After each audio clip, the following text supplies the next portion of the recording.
What is going on, guys? We are back for another episode of Pokemon Top 5s. This week we'll be covering the top 5 wishlist for Scarlet and Violet. But as you can see here from the title, I am not alone. I'm joined here by Gilko. Gilko, say hi.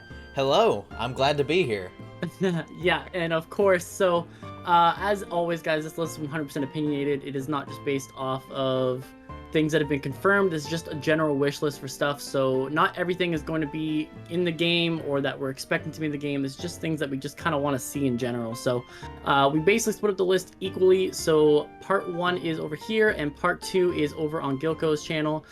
They were released simultaneously. So without further ado, let us hop in to number 5.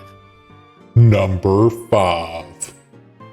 So rounding up number 5, we've got the legendary Pokemon. Leaf, what do you expect for this game, or what do you hope to see with the legendary Pokemon in Scarlet and Violet? Yeah, so I don't really want to see legends like all over the place, like during the early part of the game. I think from, Brilliant Diamond, Shining Pearl, we kind of saw Jirachi and Mew super early, and they were just the best Pokemon you were ever going to get in the game. And so for me, like, having those Pokemon so early just kind of takes away from the new Pokemon that you're trying to introduce. And so if you end up using them, they're going to be way more powerful than anything else. And so having them too early, or even the Lotties in Generation 3 with the Omega Ruby Alpha Sapphire remakes, having a Latios super early was just so overpowered. And so having those all around is just dilutes the game a little bit, in my opinion. Also, just having every legendary available like throughout all generations, just in every game, kind of takes away the value of what a legendary Pokemon is, right? These Pokemon that you could only get in events or by going somewhere, it made it really difficult to catch and just kind of made the legend feel like a legend. And right now, it kind of just feels like anyone has access to it. Kind of feels like it's just a normal Pokemon now. Yeah, I completely agree. While normally I hate going to GameStop for stuff like that, especially for mythicals, and I do hope they do like events moving forward with legendaries, I do hope that they kind of cut back on at least all the legendaries. And if they did like 3 or 4 from a past gen, I think that's totally fine.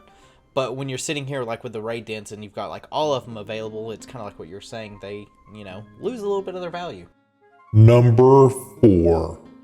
Okay, Gilko, so what do you think about monotype gyms? So, as you guys know, monotype gyms have been a thing in every Pokemon game or main series Pokemon game, and for those that have been following the channel, I actually have played some incredible ROM hacks and fan games, such as Pokemon Unbound, Pokemon Insurgents at this point, Pokemon Reborn. And one thing that sets those gyms apart from every gym that so far has been in normal Pokemon games is the gym diversity.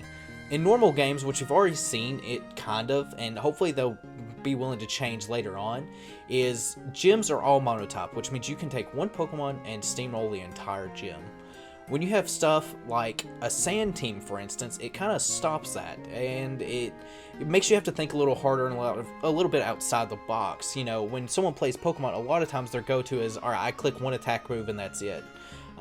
As opposed to something where, maybe you need to set Stealth Rocks, maybe you need to have Rain Dance on the team to get rid of the sand. A big case for this is actually Pokemon Reborn, where they have an entire gym system developed around terrains. And depending on the terrains, you have to actually counteract that terrain just to prevent the gym leader from sweeping you. So I would love to see something like that happen in the newer Pokemon games. Again, they've already shown the Ice-type gym leader as he's already got, just pretty much a mono Ice-type whale thing. I can't remember the name. I'll throw it up on screen right now, though. Hopefully in the future, for the future gyms, or even in his gym, you'll see something like maybe he's got ice and fighting, or maybe it's a hail team, so you'll see stuff like, Beartic, Glaceon, maybe a Abomasnow there. It'll just be a strong hail team, because we already know the well has Slush Rush, so there's the possibility there. To further kind of, deal with that stuff, again, terrain improvements could help with a lot of that thing, or a lot of that stuff. Some gym leaders for monotype are fine. We have people like Whitney. She was really strong in Gen 2. Winona was another one that also had counters in Gen 3 for your, electric types. But those are so far and few between that it really makes it to where it's hard to get a grasp on the whole situation. Stuff like a Trick Room gym leader would be excellent to see. There was actually a point in Sword and Shield Raihan, while it was still an easy fight, it was nice to see that he did use a strategy with doubles and weather. I would love to see more of that implemented in a better way. Again, his was kind of easy because of like the levels and stuff that he was, but it was still a very, very interesting thing, and I do hope Pokemon kind of goes forward and moves to that. Any thoughts on that, Leaf? Yeah, I mean, even talking about Rayhan, like, he had 2 Pokemon that were Sand and 2 Pokemon that were Sun, and he used them both in the same team. So, I think they did try to do like weather and you know, I mean, technically his team actually would have been a really good Trick Room team. He could have done Trick Room Sand, but he kind of went 2 weathers, and so, I mean, they gave it a shot. I think they just need to make the gyms a little bit more specific. Like, even both of us are playing Insurgents right now. That first gym leader that comes out with like a Sun team, he has Grass type Pokemon, he has Fire type Pokemon. You can't just walk in there with like a Water type and expect to win, because that Grass type's gonna just smack you up. So I think like that's kind of the focus that we want to see, right? Like even for that new Ice type trainer, like have Aurora Veil, like that's kind of common strategy with Hail, and then have like really strong hitters that just try to take advantage of the turns that you have with the Hail boost. And so it makes the game harder as well. I mean, obviously there's still counters to every Pokemon in the game, but it makes it a little bit harder, and really, like, these trainers are supposed to be the best of the region, the best the game has to offer. And so if you can beat them all one hit, one shot, I mean, are they really like do they really even deserve that title? Yeah, I completely agree. I definitely agree. So hopefully moving forward, we'll see some of that cool stuff, and like I said, maybe they'll improvise some terrain, maybe some more weather, and we'll have to see what Scarlet and Violet hold. Number 3. All right, Leaf. Rounding out our list here, what changes do you want to see in Pokemon Scarlet and Violet? Yeah, so I mean, I actually kind of saw some of this from Wolfie VGC, who is was a world champion of Pokemon, like in competitive formats. He was actually talking about just balancing out the Bug and Ice types. You know, traditionally they are the 2 weakest types in the game, and so finding a way to make them like less of like, because it's like basically like Steel, Fairy, and then like Dragon, and then you have like kind of like Water, Ground, like a couple types that are like kind of like super tier, A tier, you know what I mean? And then like you have a bunch of stuff that's like B tier, and then you have like Ice and Bug like way down there. And so what he was suggesting, and I kind of agree with it, is that Bug should resist Fairy and be super effective against Fairy. Just take one of the strongest types and just say you resist this and you're super effective against it. And I think that change enough would be enough to make it balanced. You know, there are good Bug types, obviously, like Scizor and stuff like that, but like technically Scizor only resists Bug because of its Steel typing, not because of its Bug typing. And so to me, that's just a good way to make the Bug typing a little bit more relevant. You know, a lot of Bugs are also poison. You know, so you could kind of make Bug kind of be in that mix of like Fairy counters.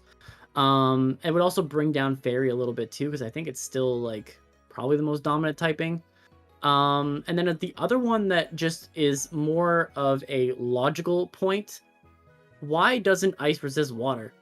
Like, if you have a Water gun going against a block of ice, the Water will just attach and freeze. Whereas if you just shot like a little icicle spear at like a body of water, it would melt. So to me, like, just Ice should just resist Water, just it's a natural transition. And then the other thing is just bringing back the I think it was called the key system. I think it was called, from Black and White, where you could have an easy, normal, and hard mode. You know, you let the experienced players do their thing. You let the new players do their thing, and then they can kind of meet in the middle on a normal difficulty. And so the way that you want people to experience the game. And so I think that would be a nice touch. The experience share being able to turn on and off, I think that's just another element to that. You know, the experienced players, they're going to tend to want to balance their team out and have their levels equal, where like a new player is probably just going to want to play with one Pokemon, just let them run through, and then the rest of their team levels up slowly, and maybe they like the evolution and switch to something else. So to me, that just allows for diversity and allows each player to kind of have the game the way they want it. But Do you have anything to add to that? Yeah, so I completely agree, especially with those, especially with the bug, just resisting and being super effective against Fairy. Because yeah, I'm with you. I think Fairy is probably the most dominant topping in competitive and just in the game itself, just because it's so strong. And the fact that there's bug has been one of those tops that's just been kind of there and kind of forgotten about. Even since Gen 1, bug has been probably the lowest of the low, which is saying something because Os is also very low on the tier list of it.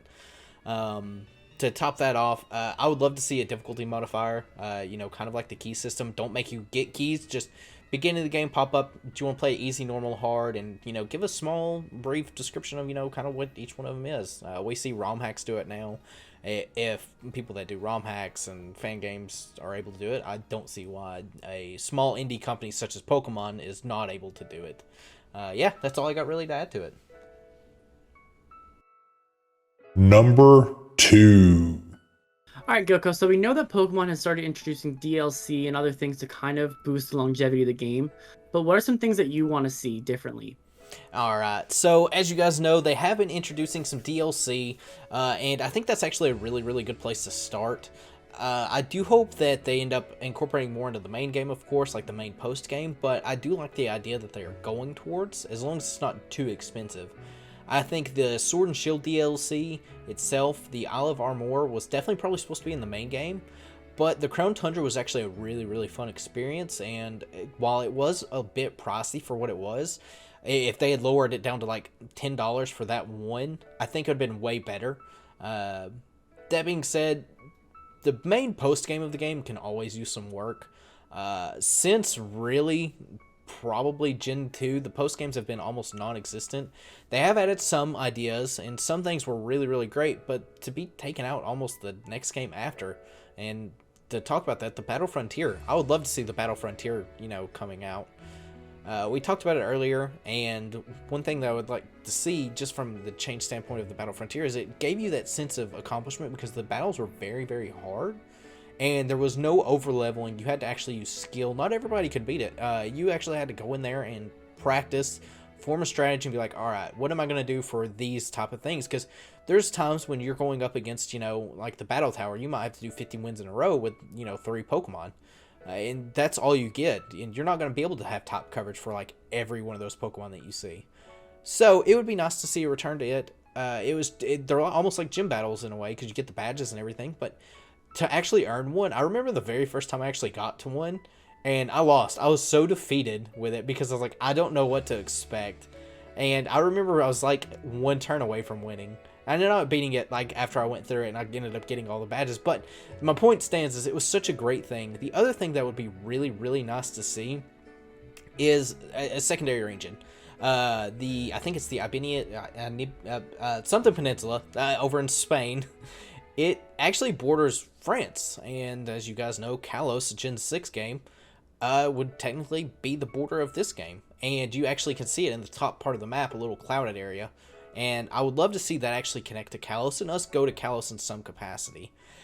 Even if you don't like reintroduce the whole gym like what they did from Kanto to Johto system, it would still be nice to explore a portion of it, because there's so much in Kalos in general that was never touched on, such as the power plants, some of the landscapes. There was some trains that was like, hey, we're here, but we're not going to do anything. Joke's on you. So it would be nice to see that kind of, take it to it. One thing else, and they did actually confirm this in the trailer, is the alternate paths, and you're able to do these on the Pokemon's website at least. It says that you're able to do these in any order at any point in time, and you can mix and match. So if you wanted to do the gym challenge, take a break, and go to whatever the other path of the story is, you could do that, and then return back to the gym battle without any interruption. Pokemon contests are another thing. While I'm personally not a fan, I do know a lot of people love them. So it would be a nice thing just to kind of, have a relaxing time with. There was one point, actually, when I was doing the Raidcast series with some of my friends where we actually did a contest, and we're like, this is actually kind of fun for BDSP. It was only like 1 or 2, but still. Missions, requests, we do see these kind of throughout the Pokemon game, but they're not like a whole lot. And most of the time it's like chucking Pyukumuku across this, ocean. And it's like, you could do better than that. As someone who plays a lot of fan games and stuff, I've seen some really impressive requests and like mission systems. And I know Pokemon can also do that as well. They've got the resources for it. But yeah, that's kind of what I think about it. Any thinks or anything thoughts for you, Leaf? Yeah, so I think honestly, like Legends Arceus had a ton of quests. Like the whole Pokedex was a big quest. And they did it totally different, right? They said like, catch 15 of them and then you'll get this part of the Pokedex unlocked from it. Use this move 15 times or something.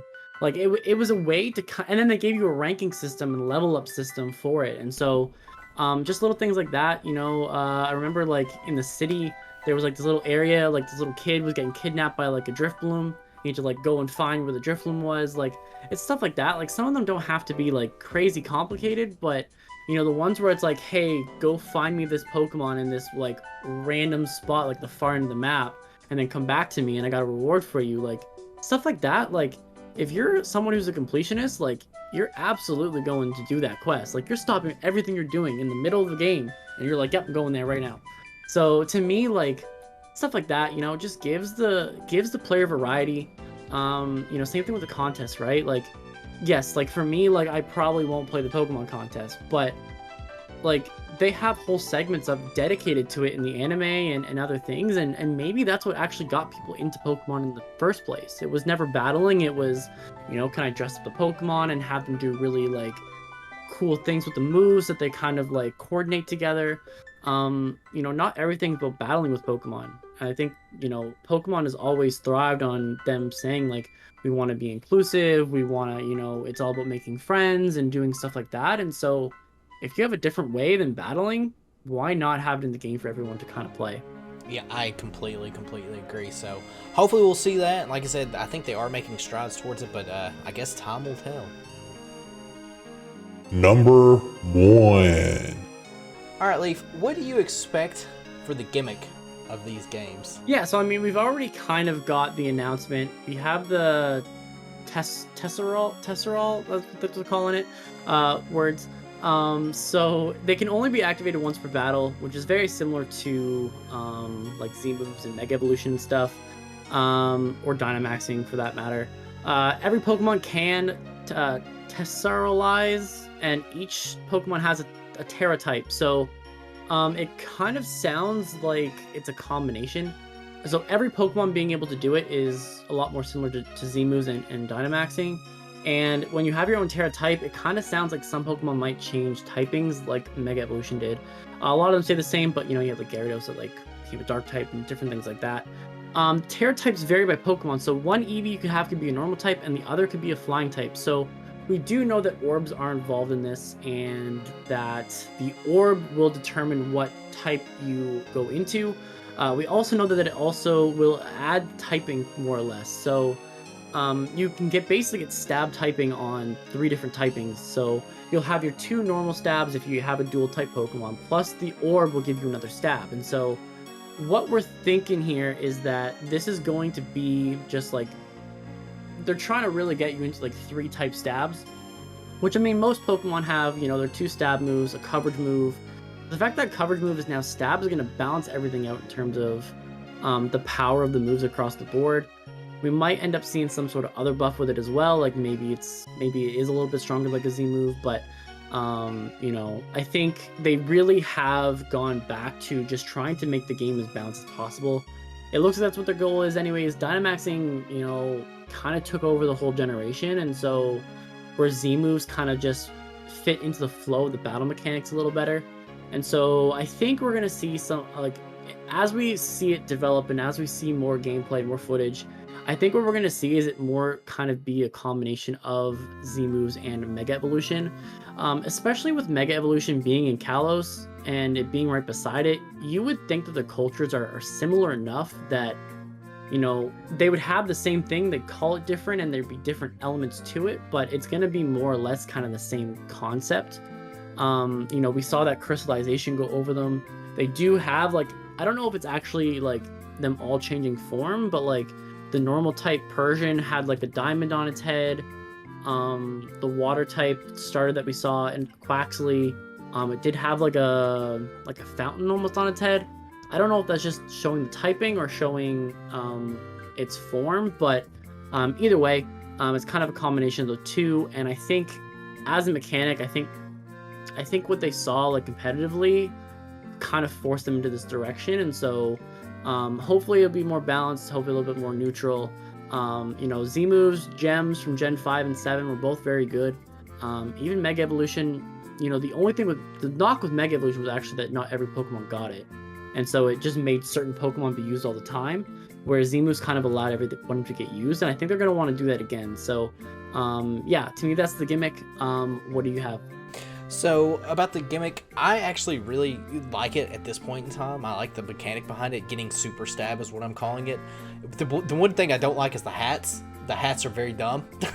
And yeah, kind of like what you were talking about, there was a fountain. You see Gardevoir with it. And you can tell by the crystal color from what I was reading on the website is like you go into that and that's what toppings you're going to get, or what the topping could be, I guess.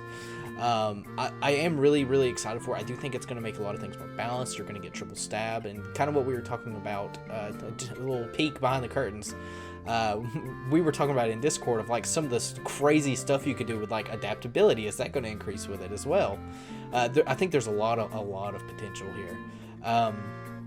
Like I said, I actually like the mechanic itself. I think it looks really, really cool. I just can't get over the hats. Get rid of the hats. Part of me does hope that in a way they do like kind of maybe not necessarily a Gigantamax, but maybe more of like a Mega, where like some Pokemon actually do change a little bit of form, and it's not just like if it's water type, every one of these water types get a fountain. I want to see some kind of like versatility, and some of them change a little bit. Not like, all right, you got 18 types. Here's the 18 hat ornaments you're gonna get. So yeah, that's all I got on it. Alright guys, so that is me and Gilko's top 5 wish list. So make sure to, in the comment section down below, leave your kind of wish list down below. Make sure to leave a like, subscribe if you haven't already. And in the comment section down below, or in the description down below, actually, we were going to have the link to the other video as well. So make sure to go check out the other video before you do anything else. And that is it. Gilko, got anything to add? I don't. I've had a lot of fun, and I guess we'll catch you guys next time. Bye.